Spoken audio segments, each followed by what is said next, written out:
हरे कृष्ण प्रभु जी। हरे कृष्ण।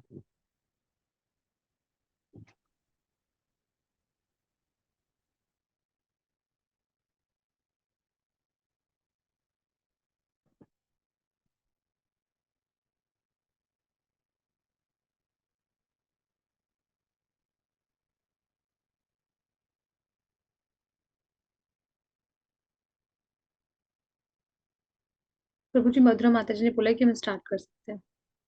ठीक है। हरे कृष्णा। सभी भक्तों को मेरा प्रणाम। और आज की कक्षा में मैं आप सभी भक्तों का स्वागत करता हूं।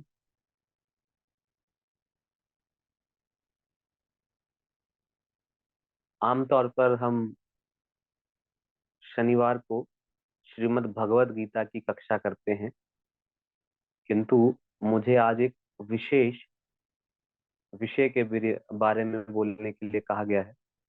और ये विषय है पुरुषोत्तम मास।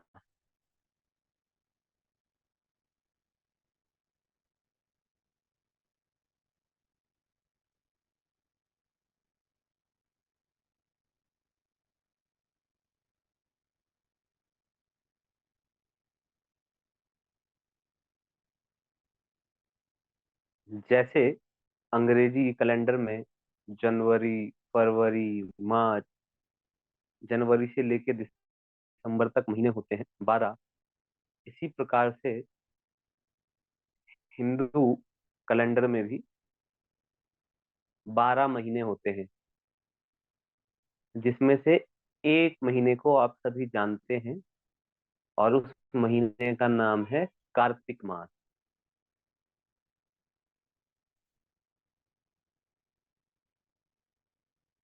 सभी ने सुना है, जिसमें माता यशोदा ने भगवान कृष्ण को उखल से बांध दिया था।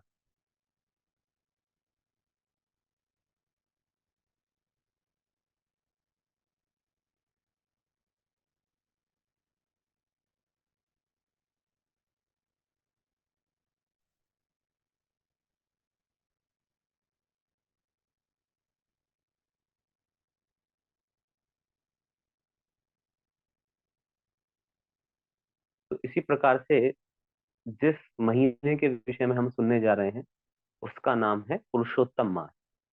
और आज हम उसके बारे में जानने का थोड़ा सा प्रयास करेंगे कि ये मास क्या है, और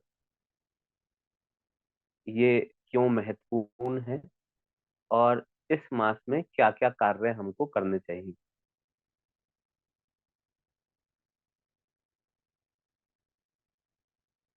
तो कथा कहने से पहले मंगलाचरण करेंगे, जैसे कि हम हर बार करते हैं।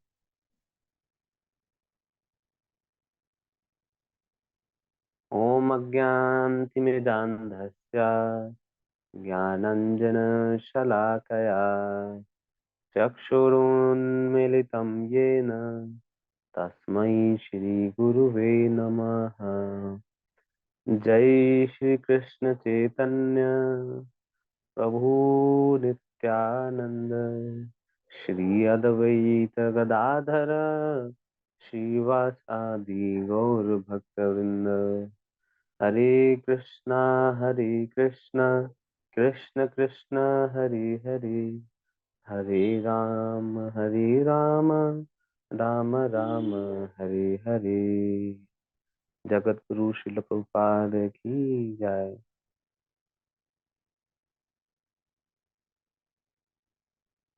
हरे कृष्ण।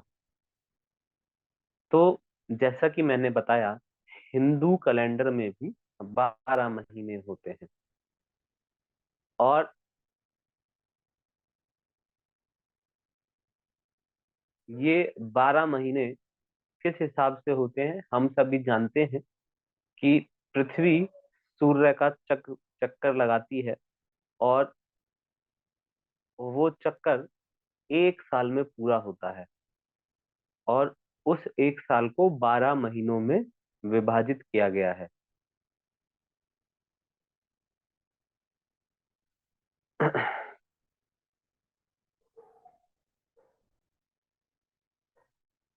लेकिन अंग्रेजी कैलेंडर के हिसाब से ऐसा होता है, किंतु हमारे यहाँ पे हिंदू कैलेंडर में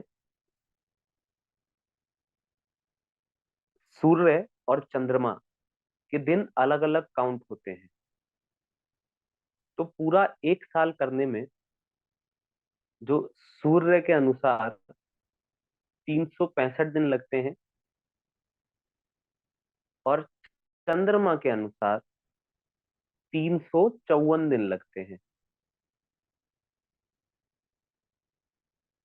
तो हर साल 11 दिनों का एक डिफरेंस क्रिएट हो जाता है, 11 दिन ज्यादा हो जाते हैं। प्रभु जी, सूरज वाले में 365 थे और चांद थ्री वाले में। Fifty four 354।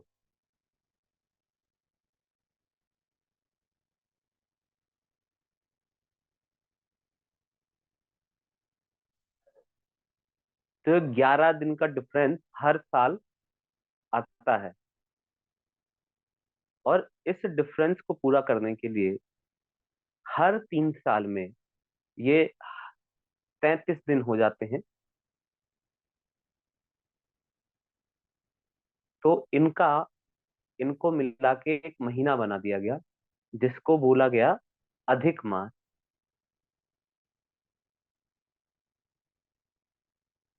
अधिक मतलब एक्स्ट्रा, एक्स्ट्रा मंथ।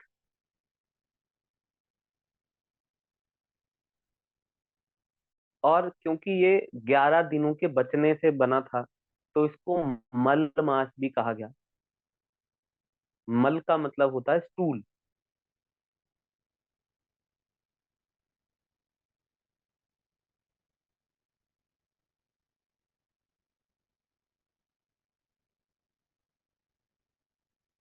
तो ये जो मल मास था, इसका कोई भी देवता नहीं था। जैसे जो भी महीना होता है, हर महीने के एक विशेष देवता है, लेकिन ये जो महीना था, क्योंकि ये अधिक दिन जुड़ने से बना था, तो इसका कोई देवता नहीं था और इसको किसी ने एक्सेप्ट नहीं किया। तो ये महीना दुखी होकर भगवान विष्णु के पास गया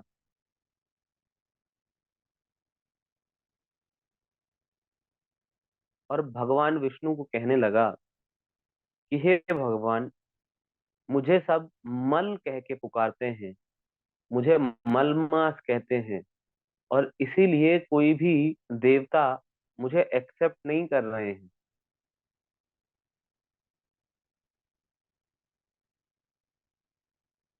तो भगवान विष्णु इस महीने की परेशानी को समझे और भगवान कृष्ण के पास उनको लेके गए।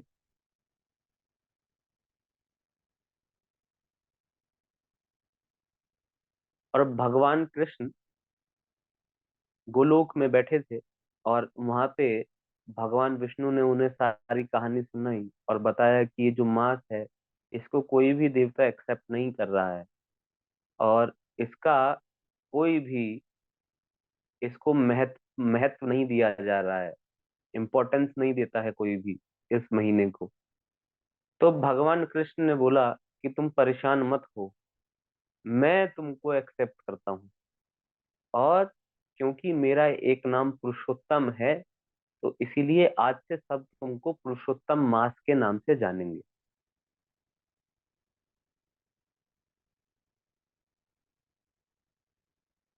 और इस महीने में की गई कोई भी तपस्या, कोई भी दान, कोई भी धार्मिक कार्य, कोई भी पुण्य कार्य, कोई भी साधना अगर कोई व्यक्ति करता है, तो उसको 16 लाख गुना ज्यादा फल मिलेगा।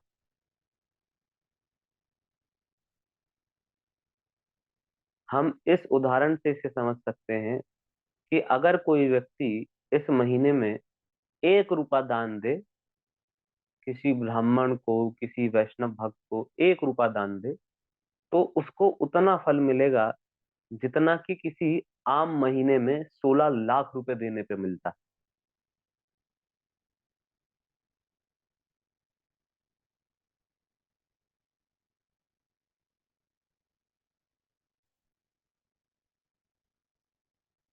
तो इसीलिए क्योंकि भगवान ने इसको आश्रय दिया है, किसी का माइक खोलना।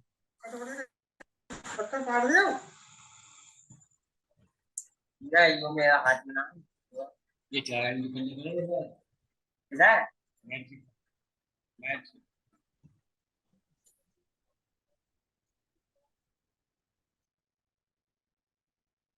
तो भगवान ने इसको आश्रय दिया, और एक तरीके से देखा जाए तो अब भगवान में और इस महीने में कोई भी भेद नहीं है। इसलिए सभी भक्तजन इस महीने का अधिक से अधिक लाभ उठाना चाहते हैं। और दूसरी बात यह है, क्योंकि ये महीने में 12 महीने होते हैं सूर्य के, और जब तक सूर्य किसी राशि में प्रवेश ना करें तो कोई शुभ मुहूर्त नहीं माना जाता। जैसे किसी घर का हमको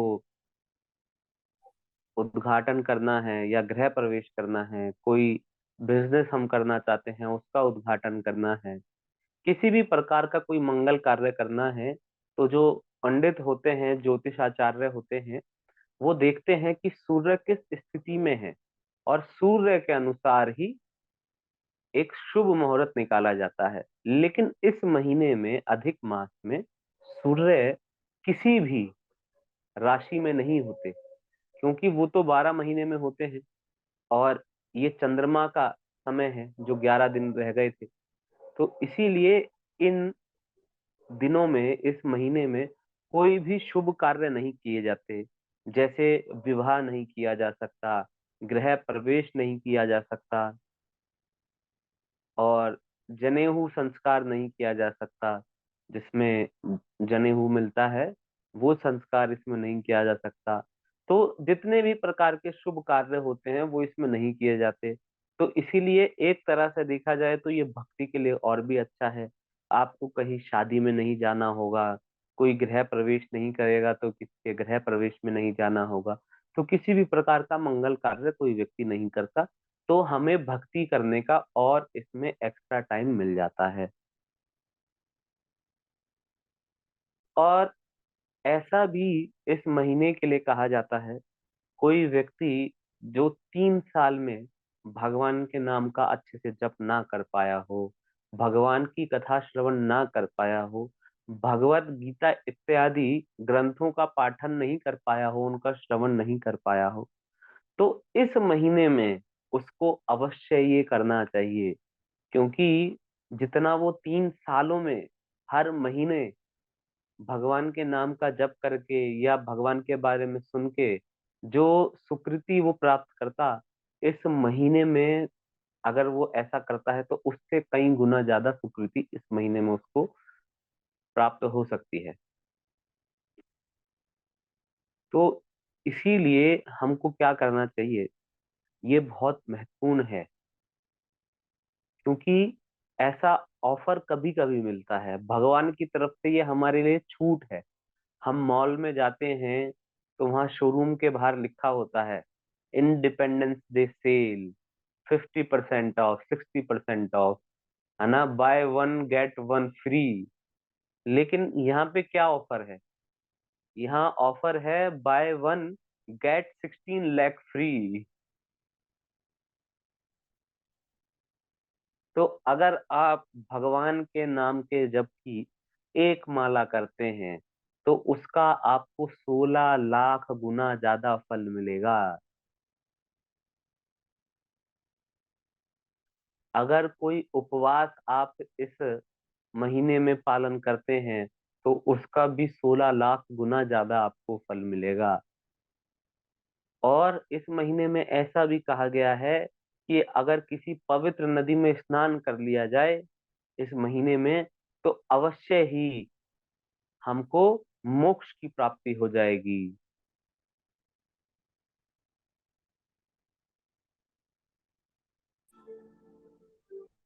तो ये महीना हमारे लिए बहुत ही महत्वपूर्ण है, और इसमें हमें अधिक से अधिक नाम जप करने का प्रयास करना चाहिए। क्योंकि भगवान का नाम एक ऐसा साधन है जिसकी तुलना इस संसार में किसी भी और साधन से नहीं की जा सकती। ग्रंथों में ऐसा लिखा हुआ है, एक बहुत बड़ा पर्वत है, बहुत विशाल पर्वत, जैसे आप लोग जानते हैं माउंट एवरेस्ट, है ना, बहुत बड़ा पर्वत है। तो इसी तरीके से माउंट एवरेस्ट से भी एक बड़ा पर्वत है, उसे बोलते हैं सुमेरु पर्वत।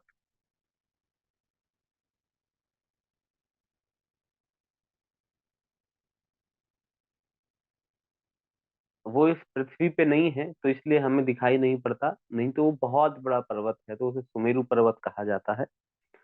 और बोला जाता है कि सुमेरु पर्वत के जितना अगर स्वर्ण दान दिया जाए, सोना दान दिया जाए सुमेरु पर्वत के जितना,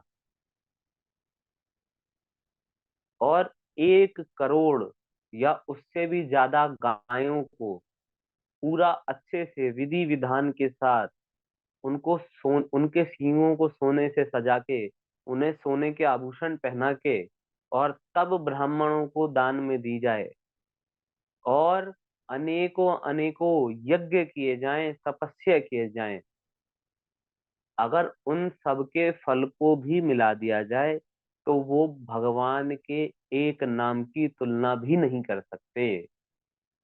तब भी वो कम बैठेंगे, उनका जो फल है भगवान के एक नाम की तुलना में हमेशा कम रहेगा।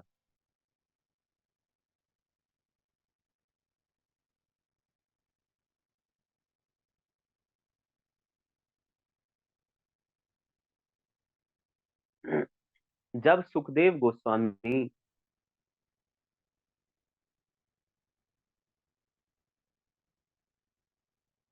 श्रीमद् भागवत की कथा सुना रहे थे,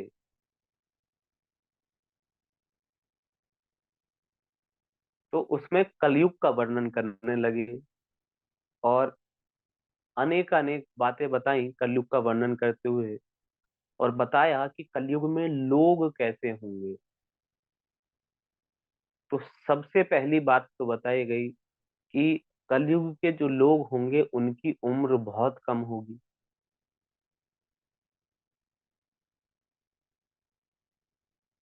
अभी देखिए, अगर कोई 80-90 साल जी लेता है तो लोग बड़ा अचंभा मानते हैं, अरे बताइए इसने 90 साल पूरे कर लिए।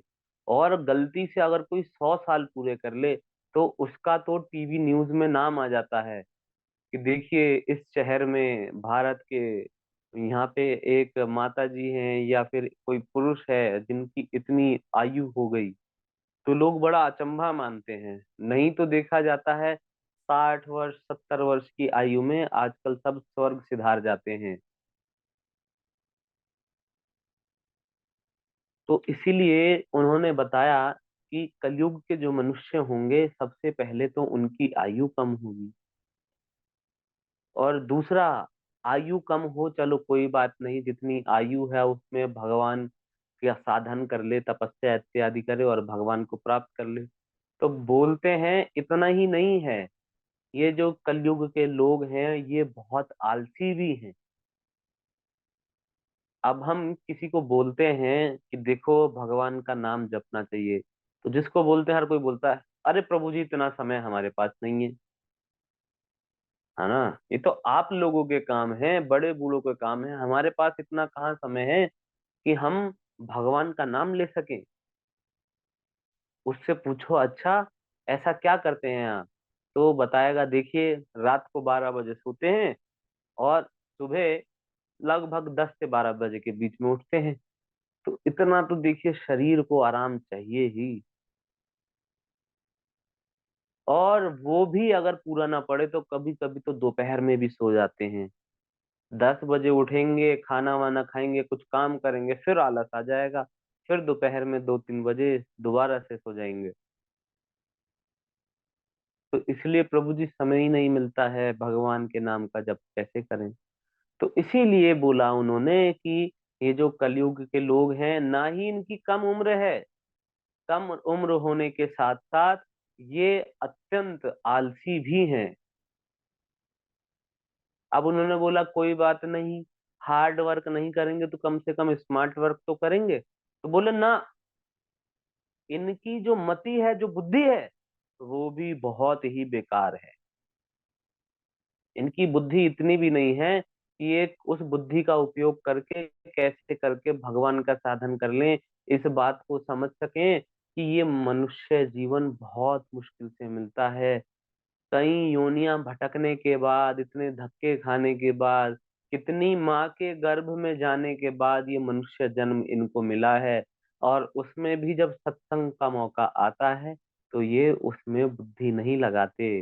अगर बोल दिया जाए कि मूवी देखने जाना है, किसी स्त्री से, पुरुष से मिलने के लिए जाना है, कहीं रेस्टोरेंट में खाना खाने के लिए जाना है, कोई भी गलत काम करना है, शराब पीने जाना है, तो तुरंत इनकी बुद्धि काम करने लग जाती है। लेकिन जैसे ही भगवान की कथा सुनने का नंबर आता है, भगवान के गुण सुनने का नंबर आता है, भगवान का नाम लेने के लिए इनसे कहा जाता है, तो इनकी बुद्धि ठप पड़ जाती है और बुद्धि कुछ काम नहीं करती। तो ये ना तो हार्ड वर्क कर सकते क्योंकि ये आलसी हैं, और ना ही ये स्मार्ट वर्क कर सकते। तो बोले कोई बात नहीं, कम से कम भाग्य होगा कुछ, है ना, भाग्य की वजह से उनको कुछ मिल जाएगा, कैसे ना कैसे संतों का दर्शन हो जाएगा। तो बोले ना, मंद भाग्य इनका, तो जो भाग्य है वो भी बड़ा मंद है, इनका तो भाग्य भी बहुत बेकार है। बोले क्यों बेकार है? बोले ये आधे से ज्यादा समय तो सोने में, नहाने में और खाने में निकाल देते हैं, बाकी बचा हुआ समय ऑफिस में निकाल देते हैं, दुकान पे निकाल देते हैं। उसमें से भी कुछ समय मिल जाए तो मोबाइल चला के खाली time WhatsApp, YouTube, Instagram, Facebook, Twitter, LinkedIn और जाने क्या क्या, इन सब में समय निकाल देते हैं। तो इनको साधुओं का संग भी नहीं मिल पाता। पहले के समय में आदमी के पास समय था, मोबाइल नहीं था, और साधु भी घर घर आके जो है दर्शन दिया करते थे, लोगों को कथा बोला करते थे, प्रवचन दिया करते थे। लेकिन अब तो कलयुग में वो भी बंद हो जाएगा, तो इनकी जो दशा है वो बहुत ही बेकार है। तो जो सुनने वाले थे, जिन्होंने ये बात सुनी, वो बड़े दुखी हो गए और उन्होंने बोला कि अगर इतना ही कष्ट है तो ये भगवान का साधन करेंगे कैसे? वो कौन सा साधन है, सरल साधन, जिससे इनको भगवान की प्राप्ति हो जाए? क्योंकि हमने तो देखा है, बड़े बड़े ऋषि मुनि लाखों साल तपस्या करते हैं, यज्ञ इत्यादि साधन करते हैं, फिर भी भगवान की प्राप्ति उनको नहीं हो पाती, बहुत कष्ट के साथ उन्हें भगवान की प्राप्ति होती है। तो फिर ये कलयुग के जो मनुष्य हैं, इनको भगवत प्राप्ति कैसे होगी? तो आचार्य कहते हैं कि हाँ, ये बहुत अच्छा आपने प्रश्न पूछा है, तो मैं इसमें आपको बताना चाहता हूँ कि मानते हैं कि कलयुग में लाखों और करोड़ों दोष हैं, और ये कहना भी गलत नहीं होगा कि वास्तव में कलयुग का जो शरीर है वो तो दोषों से ही बना है, पापों से ही बना है। जैसा हमारा शरीर है 5 भौतिक तत्वों से बना है, ऐसे ही कलयुग का शरीर है, वो तो दोषों से बना है, पापों से बना है। लेकिन कहते हैं इतना होने के बाद भी इसमें एक बहुत महान गुण है। ये जो कली का युग है, इसमें एक बहुत महान गुण है। तो बोले वो गुण क्या है? तो वो बोलते हैं, जवाब देते हैं, कहते हैं कि मात्र कृष्ण नाम का स्मरण करने से, कृष्ण नाम का कीर्तन करने से उनको वो फल प्राप्त हो जाएगा, वो मुक्ति प्राप्त हो जाएगी जो ऋषियों को लाखों वर्षों तक तपस्या करने से, ध्यान करने से, ज्ञान लेने से नहीं मिलती है। वो मात्र भगवान नाम का आश्रय लेने से, भगवान के नाम का उच्चारण करने से उनको वो स्थिति प्राप्त हो जाएगी। तो अब आप देखिए कि भगवान ने कितना बड़ा उपकार, कितना बड़ा अनुग्रह हमारे ऊपर किया है, अपने नाम को हमें देके। और हम सभी कलयुगी जीव हैं, हमारे पास ना तो समय है, ना बुद्धि है, ना बल है, लेकिन भगवान ने हमें इस लायक जरूर बनाया है कि कम से कम हम भगवान के नाम का स्मरण तो कर ही सकें। वैसे ये जो मास है, अधिक मास, पुरुषोत्तम मास, इसमें करने के लिए अनेक अनेक अनेक अनेक साधन बताए गए हैं, अनेक व्रत बताए गए हैं, जिनमें से कुछ एक हैं कि सुबह ज्यादा से ज्यादा 4 बजे सभी को उठ जाना चाहिए। दिन में सिर्फ एक बार भोजन करना चाहिए। भगवान के धाम में निवास करना चाहिए। पवित्र नदियों में स्नान करना चाहिए।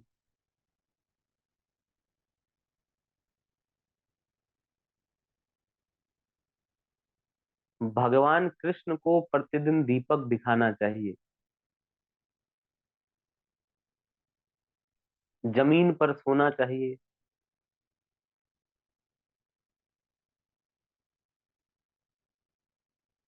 ठंडे पानी में स्नान करना चाहिए।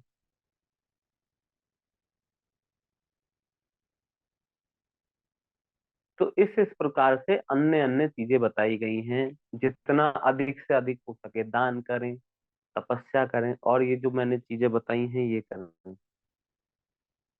लेकिन आप में से बहुत सारे लोग होंगे जो कहेंगे ये करना तो बहुत मुश्किल है, दिन में एक बार खाना खाएंगे तो जिएंगे कैसे? हम तो सोते ही लेट हैं, 12 बजे सोते हैं, 1 बजे सोते हैं, ऑफिस का काम होता है, तो सुबह 4 बजे कैसे जागेंगे? हो सकता है रोज भगवान के मंदिर भी ना जा पाए।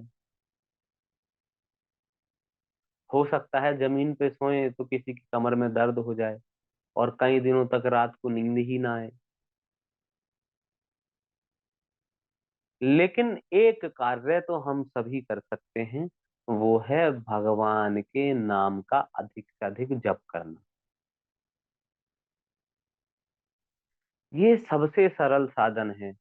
जहां कहीं भी रहें, भगवान के नाम का स्मरण करते रहें हर समय। जो हमको कम से कम माला पे 16 माला जप के लिए कहा गया है, या जिसने जो भी नियम लिया है जप करने का, कम से कम हम उसको करते रहें।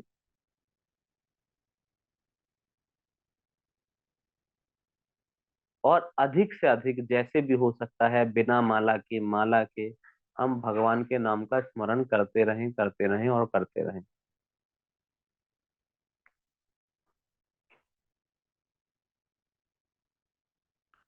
उसमें हमें रुकना नहीं है।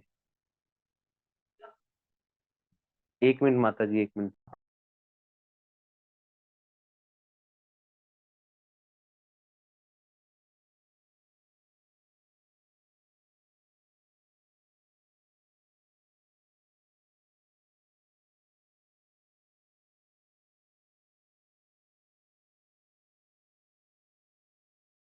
तो भगवान के नाम का हमको जप करना चाहिए, जैसा भी हो।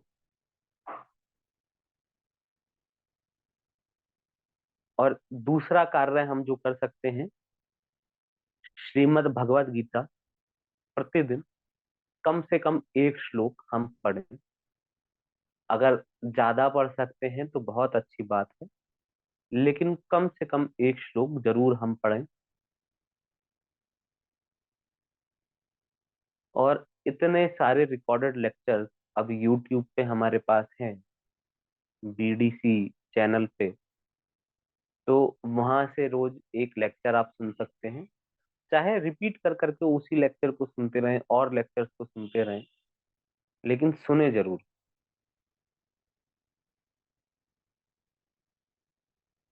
और भगवान के धाम में जाना चाहिए, है ना? वृंदावन, अयोध्या, जगन्नाथपुरी, मायापुर, द्वारका, बहुत सारे भगवान के धाम हैं।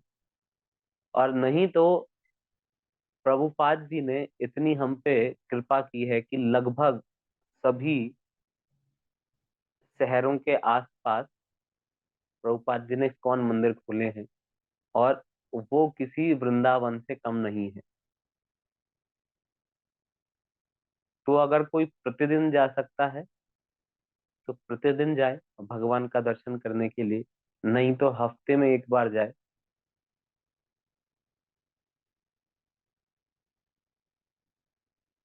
तो कुल मिला के जो भी सरल सरल साधन हैं भक्ति के, वो हमको करने चाहिए। और प्रतिदिन भगवान को दीपक तो सभी दिखा सकते हैं। शाम के समय भगवान कृष्ण को दीपक दिखाएं, तुलसी महारानी को दीपक दिखाएं, ये हमको जरूर करना चाहिए। क्योंकि हमको ये समझना पड़ेगा कि ये जो ऑफर मिला है ना, इसका हमको फायदा उठाना होगा। क्योंकि इस समय भक्ति करके जितना हम एडवांसमेंट कर सकते हैं, हो सकता है कि उतना हम कभी भी ना कर पाए। तो ये एक बहुत अच्छा समय है अपनी भक्ति को बूस्ट करने का। कई बार भक्त लोग प्रश्न पूछते हैं कि प्रभु जी, बहुत समय से भक्ति में हैं, लेकिन ठीक है, माला तो करते हैं, कभी कभी क्लास में भी आते हैं, कुछ पढ़ भी लेते हैं, लेकिन भक्ति में एडवांस नहीं कर पा रहे। जो भक्ति करने से फल प्राप्त होना चाहिए था, जो सेटिस्फेक्शन होना चाहिए था, वो हमको नहीं मिल रहा है। अभी भी ऐसा लगता है कि शायद कुछ कमी रह गई है। जो मिलना चाहिए था वो पूर्ण रूप से मिला नहीं है। तो उन सभी भक्तों के लिए मेरा यही निवेदन है, विनती है कि आप इस पुरुषोत्तम मास का लाभ उठाइए, अधिक से अधिक भगवान के नामों का जप कीजिए, भगवान के मंदिर का दर्शन कीजिए, भगवान को दीपक दिखाइए, श्रीमद् भगवत गीता से रोज एक श्लोक पढ़िए। और अगर किसी भी प्रकार का दान कर सकते हैं अपनी श्रद्धा के अनुसार और अपनी योग्यता के अनुसार, तो अवश्य ही दान भी करें।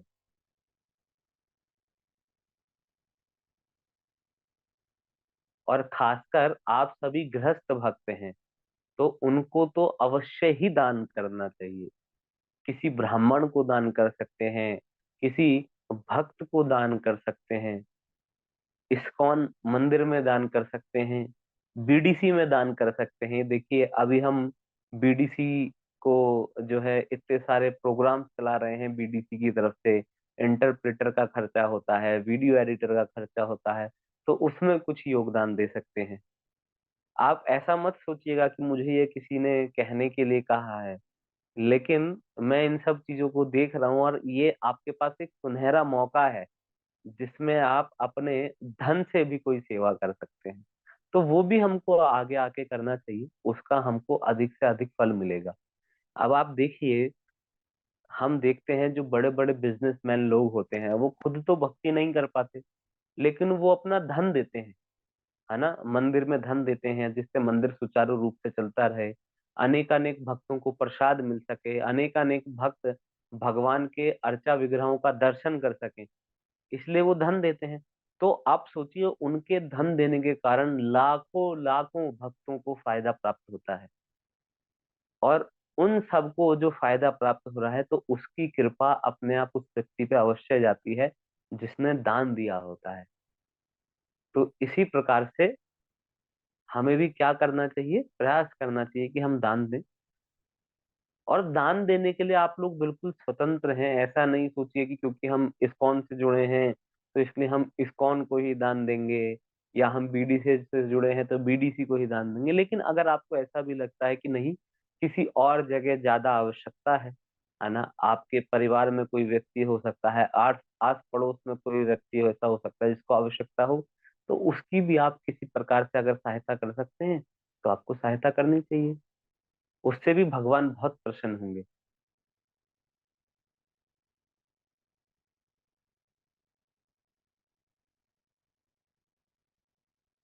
तो इसलिए ये पुरुषोत्तम मास है, और इन सभी मासों में बहुत महत्वपूर्ण है, तो इसका लाभ उठा लीजिए। आप अगर चाहें तो अगर आप किसी व्हाट्सएप ग्रुप में जुड़े हैं तो आज आप ऐसा वाव भी ले सकते हैं कि मैं, सपोज कीजिए कोई 2 माला करता है तो वो ऐसा वाव ले सकता है कि मैं आज से 4 माला करूंगा, पूरे पुरुषोत्तम महीने में मैं 4 माला किया करूंगा या 6 माला किया करूंगा, या अधिक से अधिक मैं भगवान के मंदिर का दर्शन करने जाऊंगा प्रतिदिन। इस तरीके से लिख के भेज सकते हैं, संकल्प ले सकते हैं, जिससे और जो भक्त हैं उनको भी कुछ मोटिवेशन प्राप्त होगा।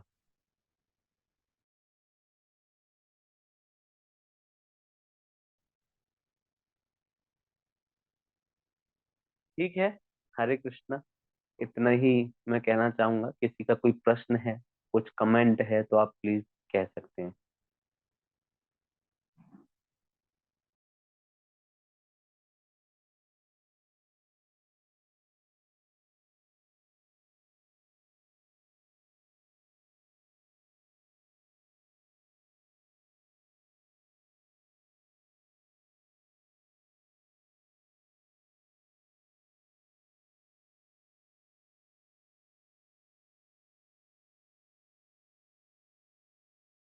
हरे कृष्ण प्रभु जी। उमा माता जी हैं। जैसे अ, जैसे बहुत देवी देवता है, जितने सभी भी देवी देवता है, तो क्या इस पुरुषोत्तम मंथ में वो लोग भी नीचे आते हैं? कि कृष्ण का तो हमें पता, उन्होंने एक्सेप्ट किया। तो क्या जो बाकी देवी देवता, जो 33 करोड़ देवी देवता है, वो क्या सभी इस महीने में धरती पे आते हैं प्रभु जी, इस महीने में? धरती पे कोई नहीं आता ना, भगवान आते धरती पे। एक्सेप्ट करने का मतलब है कि भगवान ने उसको एक्सेप्ट कर लिया, और अब ये महीना भगवान के लिए हो गया, है ना। इस महीने को भगवान के नाम से जोड़ के देखा जाएगा कि ये भगवान का महीना है। इसके जो मालिक हैं अब वो भगवान हो गए, तो इसीलिए इसकी अधिक महिमा हो गई। जी जी बिल्कुल प्रभु जी। पर क्या बाकी देवी देवता भी ऐसा होता है कि आते हैं और फिर वापस जाते हैं, कुछ ऐसा बोलते हैं कि कुछ टाइम कृष्ण जी तो है ही यहाँ बिल्कुल भी, बट बाकी जो देवी देवता है क्या वो वही आते हैं, गणेश जी, दुर्गा जी? कि इस महीने में स्पेशली क्या होता है कि आते हैं और फिर इस महीने के बाद चले जाते हैं, इस एक महीने के लिए स्पेशली आते हैं, उसके बाद से फिर चले जाते हैं?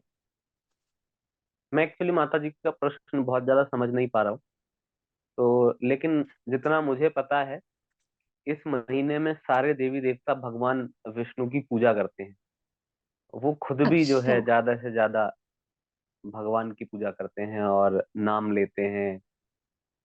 उमा माता जी कह रही हैं कि इस महीने में, ऐसा कहीं सुना है उन्होंने कि कुछ लोग बोलते हैं कि इस महीने में सभी देवता, देवी देवता आते हैं, एक तरीके से रिलैक्स रिलैक्स टाइम जो होता है, कि कुछ एक महीने के लिए आए वो, यहाँ पे देखते हैं सारी चीजें, फिर एक महीने के बाद चले जाते हैं, ऐसा है क्या बाकी देवी देवता? नहीं, ऐसा मैंने नहीं सुना है। वो माता जी शायद कह रहे हैं कि वो चतुर्मास में होता है, जो 4 महीने हैं, है ना, जिसमें सावन से ये चालू हो जाता है चतुर्मास। वो 4 महीने अलग हैं जिसमें देवता रेस्ट पे चले जाते हैं।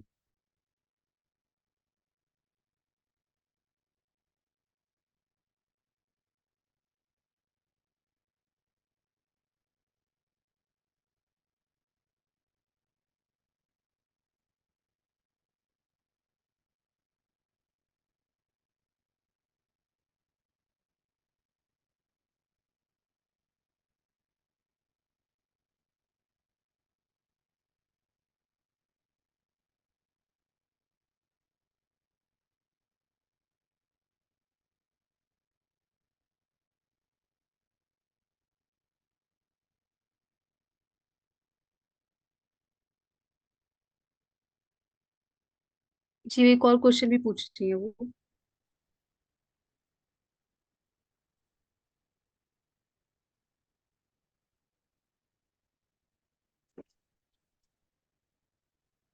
तो क्या विष्णु जी भी इस महीने से जुड़े हुए हैं क्या? वो भी यहाँ पे जैसे ये महीना विष्णु जी के लिए भी क्या उतना ही महत्वपूर्ण है, ये भी पूछ रही है।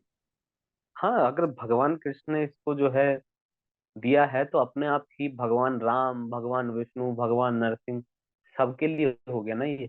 भगवान कृष्ण, भगवान विष्णु, भगवान राम, ये सब अलग अलग नहीं है, एक ही है।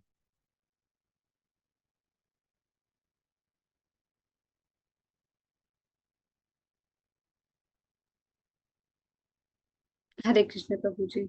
हरे।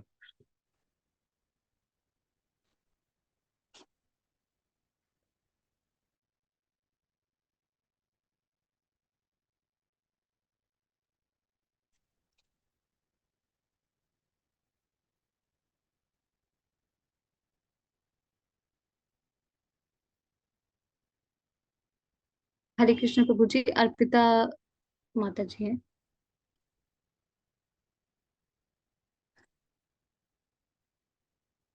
हरे कृष्ण प्रभु जी। आपने जो आज जितने भी पॉइंट्स बताए वो सारी चीज पता है। कुछ ऐसी एक है कि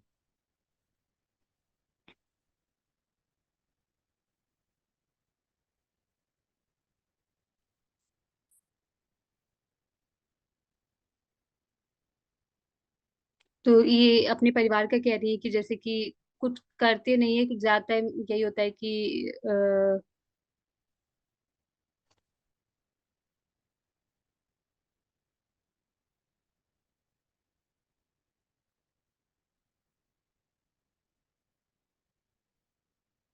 तो जैसे आपने बताया कि कलयुग के लोग की आपने जो उनकी जो व्यवहारिक पॉइंट्स बताए थे उनमें से यही है कि इनके घर की भी यही है कि वो लोग कुछ करते नहीं है, ज्यादातर रेस्ट में रहते हैं, आलसपन बहुत है। तो जिसकी वजह से बहुत ज्यादा घर में लड़ाई झगड़े भी होते हैं, तो वो दिक्कत है घर में।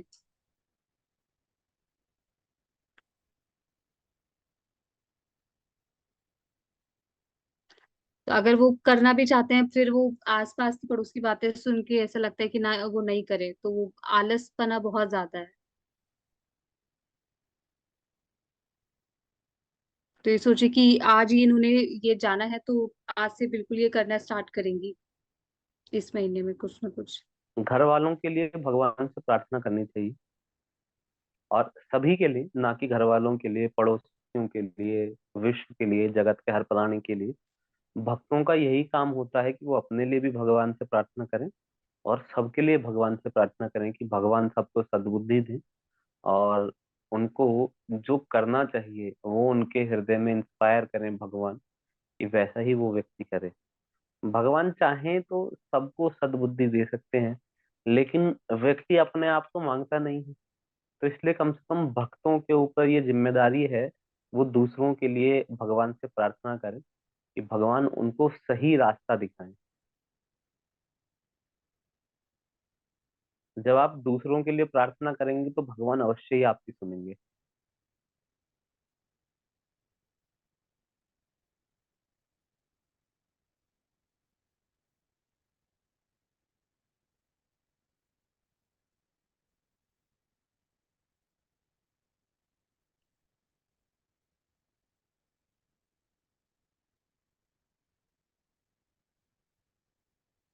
और एक चीज और जोड़ना चाहेंगे, जैसे कि ये डेथ है तो घर में परिवार के जो लोग हैं तो इनको उतना रिस्पेक्ट और इतना महत्व नहीं देते हैं कि जैसे बात करें भाई है बहन है, तो वो मेल मिलाप नहीं है इनको अपने परिवार से बिल्कुल भी नहीं हो पा रहा है। तो वो एक दिक्कत सॉल्व हो जाए कि ये उनमें इन्वॉल्व होना चाहती है पर वो नहीं हो पाती। कम्युनिकेशन गैप से भी, और कुछ व्यवहार भी ऐसा है जिससे फैमिली से कनेक्ट नहीं हो पाती। देखिए, ये बात तो इनको समझनी होगी। और यहाँ पे काफी सारे लोग हैं, कितने हम सब 64 डिवोटीज हैं, तो उसमें 62 लगभग ऐसे लोग हैं जो डेफ हैं।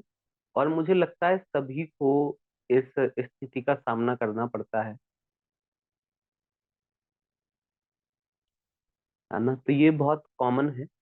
तो इसीलिए अ, अपने जैसे लोगों में रहना, उनसे फ्रेंडशिप बनाना इजी है। बीडीसी एक ऐसा प्लेटफॉर्म हमने दिया है जहाँ पे आप बहुत सारे फ्रेंड्स बना सकते हैं। यहाँ बहुत सारी माता जी हैं, है ना, जो आपको लाइफ में भी गाइड करेंगी। आपसे उम्र में ज्यादा हैं, एक्सपीरियंस में ज्यादा हैं, तो वो आपको लाइफ में आगे गाइड करेंगे कि आपको क्या करना चाहिए। और मैं आपको सच बात बताऊं तो अगर आप इसको सही नजरिए से देखेंगे तो एक तरीके से लग सकता है कि ये श्राप जैसा है, कि भगवान ने हमें ऐसा क्यों बनाया कि हम सुन नहीं सकते, बोल नहीं सकते और लोगों जैसे हैं। लेकिन अगर आप इसको तरीके से देखेंगे, एनालाइज करेंगे, तो मैं मानता हूँ कि ये भगवान का एक वरदान है ना। अब देखिए, ज्यादा लोग हमको जब पसंद नहीं करेंगे या ज्यादा लोग हमसे घुलेंगे मिलेंगे नहीं, तो हमारी जो सोशल रिस्पॉन्सिबिलिटीज हैं वो बहुत कम हो जाएंगी, है ना। ज्यादा हमारे फ्रेंड्स नहीं होंगे तो हमें ज्यादा शादी में नहीं जाना पड़ेगा, ज्यादा पार्टीज में नहीं जाना पड़ेगा, ज्यादा झगड़े में हम नहीं फंसेंगे। हम क्या करेंगे, सिंपली भगवान की भक्ति बहुत अच्छे से कर सकते हैं, है ना। वास्तव में जिसे आप समझ रही हैं कि ये मेरे मम्मी पापा हैं, भाई बहन हैं, ये मेरे फ्रेंड्स हैं, ये मेरे पड़ोसी हैं, ऐसा है वैसा है, ये बहुत टेम्पररी रिलेशनशिप्स हैं, है ना। या तो वो हमें छोड़ के एक दिन वैसे भी चले जाएंगे मृत्यु के समय, या जब हमारी मृत्यु होगी तो हम उन्हें छोड़ के चले जाएंगे।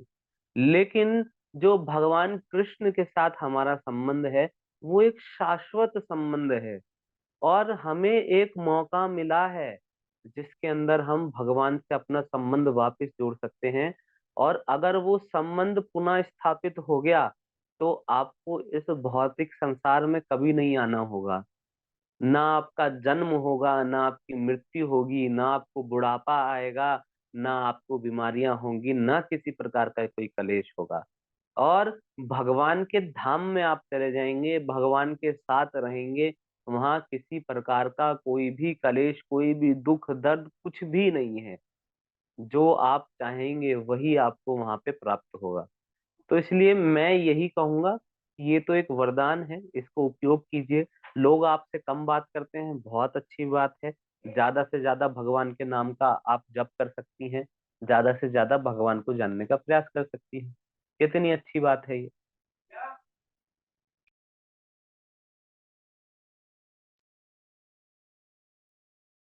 जी धन्यवाद प्रभु जी, आपने जो पॉइंट्स क्लियर किए।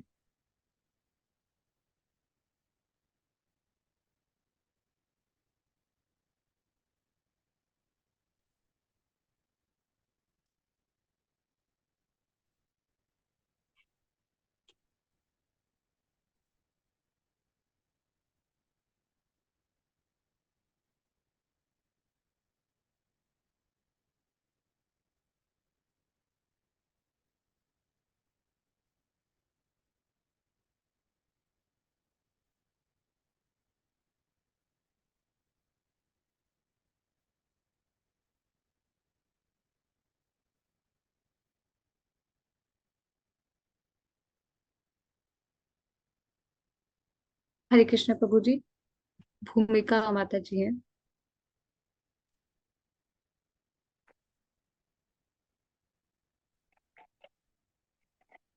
जैसे आपने जो सारी चीजें बताई बिल्कुल अच्छे से समझ आ गया।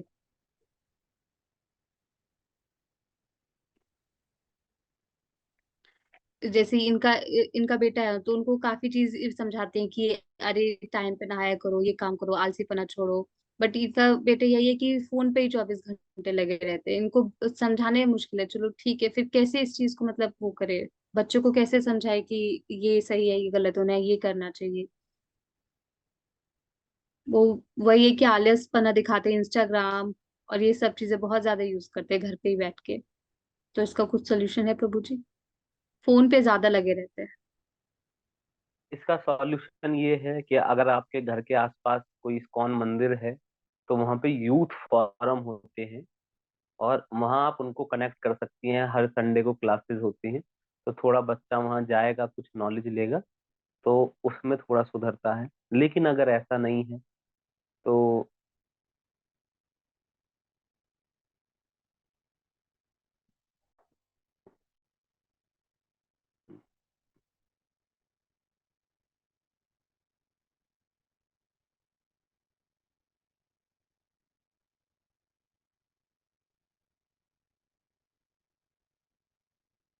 कह रही है कि हाँ बिल्कुल जाते हैं, इस्कॉन भी जाता है, मतलब पूजा पाठ में ध्यान है। बट वो है कि रात में ही देर तक फोन बहुत देर तक चलाते हैं। मतलब वो चीज आदत छुड़ाना मुश्किल होगी, वो असंभव लग रहा है वो तो बिल्कुल भी। वो एक परेशानी है। बच्चे रात को इसलिए नहीं सोते हैं क्योंकि आप लोग उनको सुबह जल्दी नहीं उठाते हैं।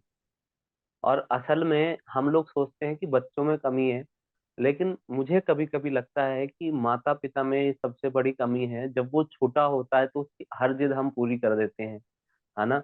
जब हमें उसे सुबह जल्दी उठाना था, 6 बजे 5 बजे उसको जगाना था, बोलना था थोड़ी कसरत करके आओ, थोड़ा घूम के आओ, दौड़ के आओ, तो वो हमने करा नहीं। खासकर जो माताएं होती हैं वो बच्चों को लेट तक सोने देती हैं कि अरे मेरा बच्चा थक जाएगा, इतना सुबह क्यों उठाना है। लेकिन अभी भी हम ये काम कर सकते हैं कि बच्चे को अगर आप चाहते हो कि वो जल्दी सोए, तो उसे सुबह 5 बजे कैसे भी करके आप उठा दो, है ना। आप ज्यादा नहीं है तो बच्चे को ऐसा बोल दो कि मुझे जो है मेरा बीपी बढ़ गया है, मेरी शुगर बढ़ गई है, और मुझे डॉक्टर ने बोला है सुबह वॉक पे जाने के लिए, और मैं अकेले तो जा नहीं सकती, तुम्हारे पापा जा नहीं रहे हैं, तो कम से कम तुम चलो।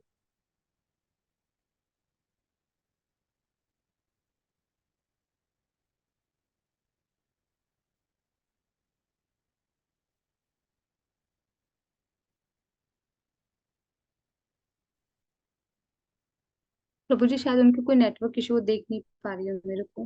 हम्म। हाँ, उनका नेटवर्क इशू है। हरे कृष्ण प्रभु जी, माता जी ने ज्वाइन किया है।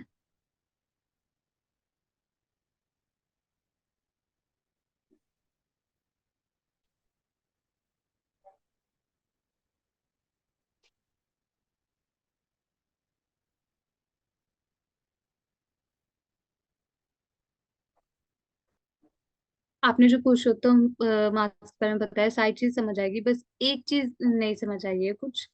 तो वो ये जो आपने बताया कि 11 दिन का फर्क होता है और ये 1 महीना बनता है, तो ये पहली बार मुझे पता चला। ये कह रही इससे पहले नहीं था, तो अब ये स्टार्ट करेंगी कि इस महीने में जो भी दान पुण्य करना है, जो भी भक्ति पाठ करना है, अब स्टार्ट करेंगे, पहले नहीं पता था इनको। और बहुत बहुत धन्यवाद प्रभु जी, आपने सारे पॉइंट्स अच्छे से क्लियर किए, और फिर हमें वो एक्सेसिबिलिटी में सारी चीज सुनने को ही मिली, तो बहुत बहुत धन्यवाद इसका प्रभु जी। Thank you. हरे कृष्ण।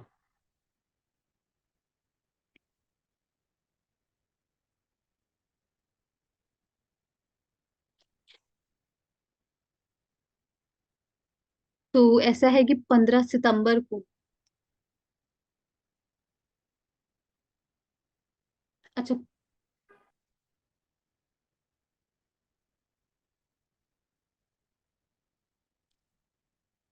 तो शायद ये श्राद्ध मास की बात करें कि जिसमें कुछ नया नहीं खरीदते हैं, चाहे कुछ नया काम नहीं करते हो, जो 15 दिन होता है, उन 15 दिन के लिए। वो अलग है, वो पितृपक्ष अलग है। तो वो ऐसा क्यों हो, क्योंकि अ, सारे महीने तो है, लेकिन वो उस महीने में क्यों है पितृपक्ष? वो रखा गया है स्पेशली उसी महीने में, कि जैसे कि अगर कोई पितृ जो लोक होता है, एक लोक है पितृ, और जहाँ पे हमारे जो पूर्वज हैं, जो पहले मृत्यु हो चुकी है, और अभी उनका इस धरती पे जन्म लेने का समय नहीं आया है, तो वो उस पितृलोक में रहते हैं। और उन दिनों में उस पितृलोक का दरवाजा खुलता है, और जो भी आप उनको यहाँ से देते हैं वो उनके पास वहाँ खाने के लिए पहुंचता है। जो भी दान तपस्या आप करते हैं, तो उस हिसाब से उनको वहाँ पे सुविधा प्रदान की जाती है। तो स्पेशली इसलिए उस दिनों में रखा गया है, तो इसीलिए अलग अलग दिनों पे ब्राह्मणों को दान दिया जाता है, खाना खिलाया जाता है, जिससे कि वहां तक उन तक पहुंच जाए। ऐसा बोला गया है कि अग्नि और ब्राह्मण का मुख, ये दोनों भगवान के मुख हैं, है ना। भगवान इनके मुख से जो है एक्सेप्ट करते हैं, अग्नि के माध्यम से और ब्राह्मण के मुख से। तो इसलिए जो भी कुछ इनको दिया जाता है वो डायरेक्ट भगवान के पास जाता है, ऐसा समझ लीजिए। तो इसलिए ये प्रथा है कि वहां तक उनको दिया जाए। फिर अगर उन्होंने कोई गलत कार्य किए हैं, ज्यादा अच्छे कार्य नहीं थे, तो वहां पे वो कष्ट में रहते हैं पितृलोक में। लेकिन जब आप यहाँ से श्राद्ध उनका करते हैं, उनको तर्पण देते हैं, तो वहां पे उनको सुख प्रदान किया जाता है ना। क्योंकि उन्होंने कोई, सपोज कीजिए कि पुण्य कर्म नहीं किए थे, लेकिन आप अगर उनके बेहाफ पे पुण्य करेंगे तो वो उनको वहां पे मिलेगा, और वो प्रसन्न होंगे।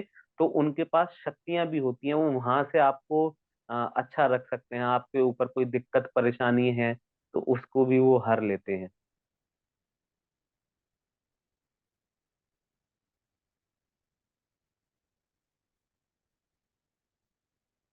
धन्यवाद प्रभु जी, जो आपने समझा दिया, जो भी इनके डाउट था क्लियर कर दिया। माता जी, हम लास्ट क्वेश्चन लेंगे।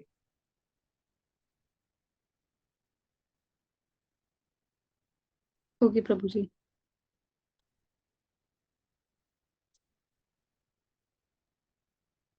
हरे कृष्ण प्रभु जी, रोहित प्रभु जी हैं। पुरुषोत्तम मास के बारे में तो समझ आ गया सारी चीजें।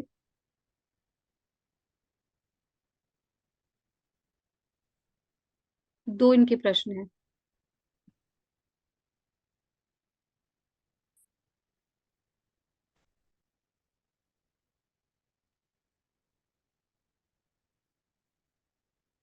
हाँ, ये 16 लाख गुना वाला क्लियर नहीं है।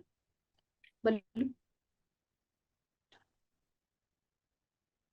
प्रभु जी, आपने जो बोला 16 लाख गुना वो मिलेगा, पुण्य ये मिलेगा, चाहे वो भगवान जो काम करेंगे। ये भगवान श्री कृष्ण ने ये जो महीना है इसको वरदान दिया है ना। एक वरदान ऐसा दिया कि इस महीने में जो भी कोई तपस्या करेगा, दान करेगा, कोई भी पुण्य कार्य करेगा, तो उसका एक करने का 16 गुना ज्यादा फल मिलेगा। तो इसीलिए अगर आप जो है एक माला करते हैं तो 16 लाख माला करने का फल मिलता है। 1 रुपया दान देते हैं तो 16 लाख रुपए दान करने का फल मिलता है। गंगा जी में एक बार स्नान करते हैं तो 16 लाख स्नान करने का फल मिलता है। इस प्रकार से इसमें कई गुना हो जाता है। तो हमको ऐसा नहीं करना है कि अच्छा ये तो कई गुना हो गया तो इसलिए हम बिल्कुल कम करेंगे। लेकिन जब कहीं पे ऑफर लगा होता है, सेल लगी होती है, जब आप मॉल में जाते हो तो आप अधिक से अधिक खरीदारी करते हो, है ना, कि सब कुछ सस्ता मिल रहा है, ज्यादा खरीद लो, ज्यादा खरीद लो। तो ऐसा ही इस महीने में होना चाहिए। जब हमको 16 लाख गुना बेनिफिट मिल रहा है तो हम ज्यादा से ज्यादा अपना अधिक से अधिक समय लगा के भगवान की भक्ति ज्यादा करने का प्रयास करेंगे। हो सकता है बाकी महीनों में 3 साल के बाद आता है एक बार ये महीना, है ना, 3 साल बाद आएगा अगली बार। अब बार 2023 में आया है, अगली बार 2026 में आएगा। तो आप सोचिए तब तक आपको क्या कर तब तक आपको वेट करना पड़ेगा। तो इसलिए ज्यादा से ज्यादा भक्ति अभी कर दीजिए। हो सकता है कि भगवान का दर्शन इसी पुरुषोत्तम मास में हो जाए।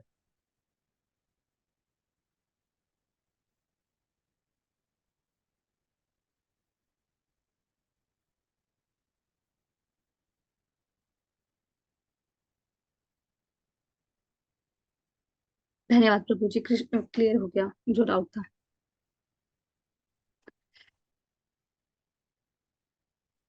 यार माता जी का ले लें क्या क्वेश्चन है, तो सबके बहुत सारे क्वेश्चन आ रहे हैं, क्या करें। हम आते मुझे लेकिन जाना होगा। फिर मेरी एक और मीटिंग है। नेक्स्ट टाइम हम ले लेंगे क्वेश्चन, या फिर गणेश प्रभु को या जो भी होस्ट कर रहे हैं इस मीटिंग को उनको क्वेश्चन लिख के भेज सकते हैं। मैं उसका व्हाट्सएप पे आंसर कर दूंगा।